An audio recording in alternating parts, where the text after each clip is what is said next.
Okay, good morning, everybody. First under the hood this morning, we're going to look at the codependency of state religions. Now, this is not Nazi theology. This dates all the way back to the god kings of Egypt and their rulers. This part of the codependency is their strongest divider, religion. That's why you can't teach one person's ideology or one sect's, one believer's idea of who Yeshua is. Well, the Bible plainly tells you, and preachers and teachers, you don't need to be up here trying to use what they think they know to control. That don't work. Preachers and teachers are students as well. The apostles were students. They used the scriptures from their forefather. It's all through the New Testament. It goes to, if you go look at the bottom where all the lettering are and the alphabets are, it tells you where they come from. I also tell you what words they took and replaced the original words with in the Bible there. But this is the tool to divide and conquer. What's supposed to be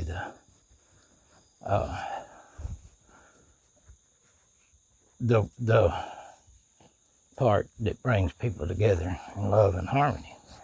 That's why the world stays messed up and everybody murdering, killing, and death and dying all the time. Then you have all the other stuff that gets people confused because they teach a false kind of love, which goes down to family again. Well, you got a family that's trauma bonded or fantasy bonded, not in love or need for each other, but for some type of control where, like we posted this morning, father the head, and then the son, and then the husband and wife are one, and the spiritual bride part of it, the spiritual wife, is the main point of that, which is all of us. That's Revelation chapter 21, by the way, if you want to check me on that. Go read Revelation chapter 21, first 9 verses explain that, the new city of God and what that's like.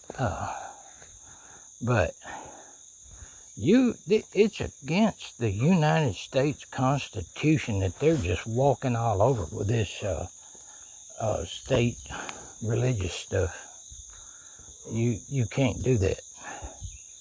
If you're in a church teaching politics and wanting to go into schools with what you teach, you're not a religion. You're not a learner. You're not studying Yeshua and the apostles. Not at all. You're studying a state-run control mechanism. Yeshua and God don't teach that kind of control mechanism. They teach freedom. They even give you the choice to decide what you want to believe.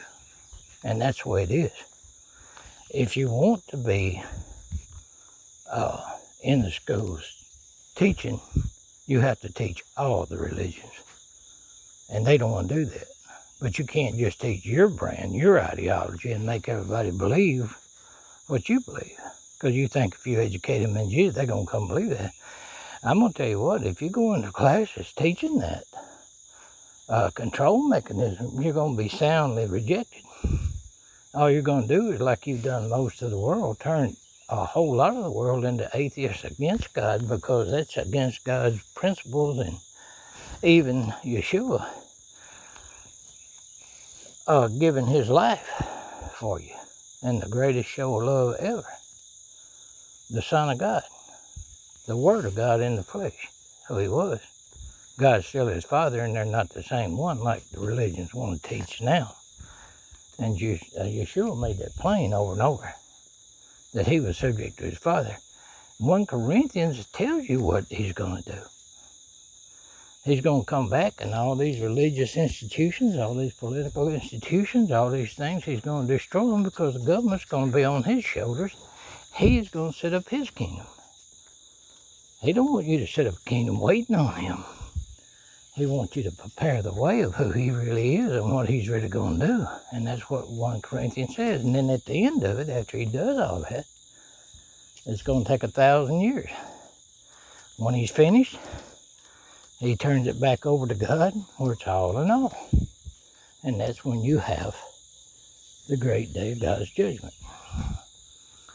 But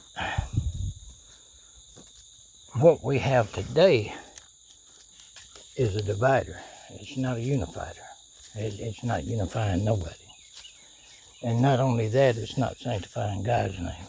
They're trying to sanctify a man's name, a president's name, a ruler's name. And this is all religions. Now, it's not up to us to judge, because if you believe in Yeshua, you don't judge anyway, because you know when he comes back, he's going to judge the nations when he sets up his kingdom.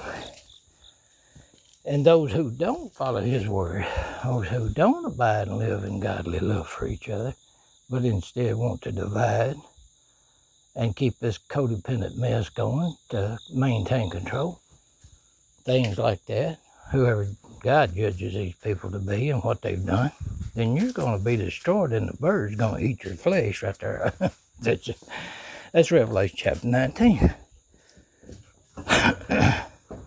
So trying to use God's love to divide is unconstitutional. You don't have the right to teach your ideology in the school classroom. You don't have the right to rule over congregations, having them to go out after other people. My biggest intimidators and arresters, they always use is a religious community. They're state religious people. When that's against Yeshua's teaching. If you believe in the Jesus Christ they teach, who is Yeshua, it's just a mispronunciation of his name, if you want to go look that up.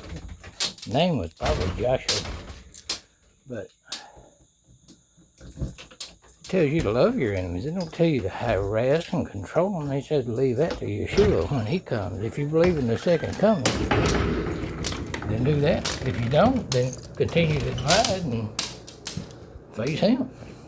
All right, guys, next video.